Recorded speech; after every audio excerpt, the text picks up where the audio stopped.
नमस्कार दोस्तों, मैं आपका साथी doctor Shriransh Kumar Jain YouTube channel yoga care के माध्यम से आपसे मुखातिब हूँ। आज हम कुछ बात करेंगे प्राणायाम के ऊपर और विशेषकर अनुलोम विलोम प्राणायाम के ऊपर। प्राणायाम का अर्थ है प्राणों को आयाम देना, प्राणों को विस्तार देना, लाइफ फोर्स को बढ़ाना, वाइटल एनर्जी को विस्तार देना। प्राणायाम का मुख्य उद्देश्य तंत्रिका प्रणाली को नियंत्रण करना, उस पर नियंत्रण स्थापित करना तथा इसके माध्यम से मानसिक कार्यों को प्रभावित करना। प्राणायाम के 4 स्टेप्स होते हैं।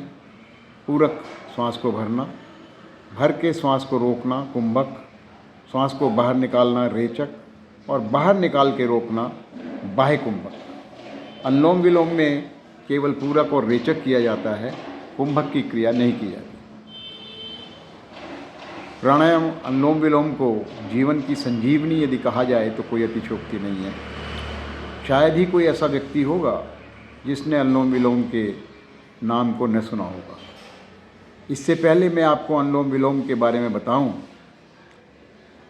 इसकी तैयारी है लंबे गहरे श्वास। हम भोजन के बिना 20, 25, 30 दिन, महीना, 2 महीना भी रह सकते हैं। पानी के बिना केवल शायद 10-15 दिन ही रह पाएंगे और श्वास के बिना 5-4 मिनट भी रहना बहुत कठिन होता है।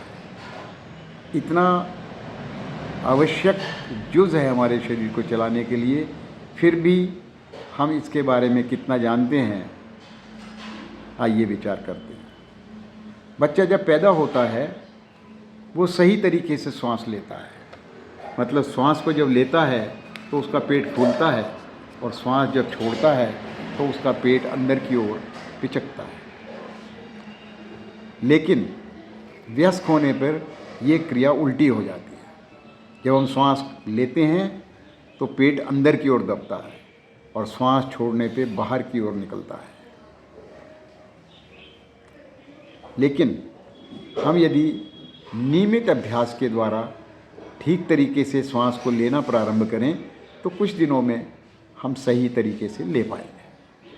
अब बात करते हैं अनुलोम विलोम प्राणायाम की। अनुलोम विलोम प्राणायाम कुछ योगाचार्य, योग के मर्मज्ञ महापुरुष कहते हैं इस प्राणायाम को बाएं नासिका से प्रारंभ करना चाहिए। वो ठीक होंगे, हो सकता है, लेकिन मेरे विचार में आप देखिए कौन सा सुर आपका चल रहा है। जो स्वर आपका बायां या दायां चल रहा है उसी ओर से श्वास इसको प्राणायाम को प्रारंभ करना है। सपोज़ मान लीजिए आपका दायां सुर चल रहा है तो दाईं ओर से श्वास भरिए और बाईं ओर से निकालिए, और बाईं ओर से भरिए, दाईं ओर से निकालिए। ये एक आवृत्ति हुई। इस प्रकार आवृत्तियों को धीरे धीरे अभ्यास से बढ़ाते जाइए। मान लीजिए आप 5 की गिनती में श्वास भरते हैं, 5 की गिनती में निकालिए, फिर 5 की गिनती में भरिए और फिर 5 की गिनती में निकालिए।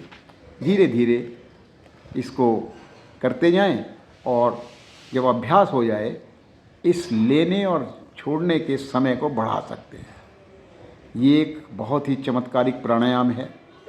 इसे किसी भी उम्र का व्यक्ति कितने भी समय के लिए कर सकता है। प्रारंभ में 10 आवृत्तियों से प्रारंभ करें और धीरे धीरे आवृत्तियों को बढ़ाते जाएं। इसके लाभों की चर्चा अगर करते हैं, इसके लाभ अनगिनत हैं। पृथ्वी की संजीवनी है, जैसा मैंने कहा, अमृत तुल्य है। लेकिन फिर कुछ लाभों की चर्चा आज मैं आपके सामने करना चाहूँगा। हमारे फेफड़ों में श्वास लेने की क्षमता बढ़ती है, फेफड़े शक्तिशाली होते हैं, हृदय को हमारे बल मिलता है, उसकी कार्य क्षमता में सुधार आता है। गठिया के रोग में बहुत ही फायदेमंद प्राणायाम है। श्वास, ब्रोंकाइटिस व दमे के रोग में बहुत लाभ होता है। सर्दी जुकाम की शिकायतों से ये बचाता है। चिंता, तनाव व अन्य मानसिक रोगों में लाभ देता है। पूरे शरीर में ऑक्सीजन की आपूर्ति होती है इससे। मांसपेशियों की प्रणाली में सुधार आता है। पैर के अंगूठे से लेकर सिर शिखा तक प्राण का समान रूप से विचरण होता है। सर्वांगीण निरोगिता आती है और इसको करने से मन की चंचलता समाप्त होती है। आप पूरा दिन ऊर्जा से, एनर्जी से भरपूर रहेंगे। आँखों की रोशनी में वृद्धि होती है, ब्लड सर्कुलेशन ठीक रहता है हमारा, और ब्रेन के फंक्शंस एक्टिव रहते हैं। अनिद्रा के रोग में लाभदायक है, और भी अनेकों लाभ हैं। आज इतना ही करते हैं। धन्यवाद, नमस्कार।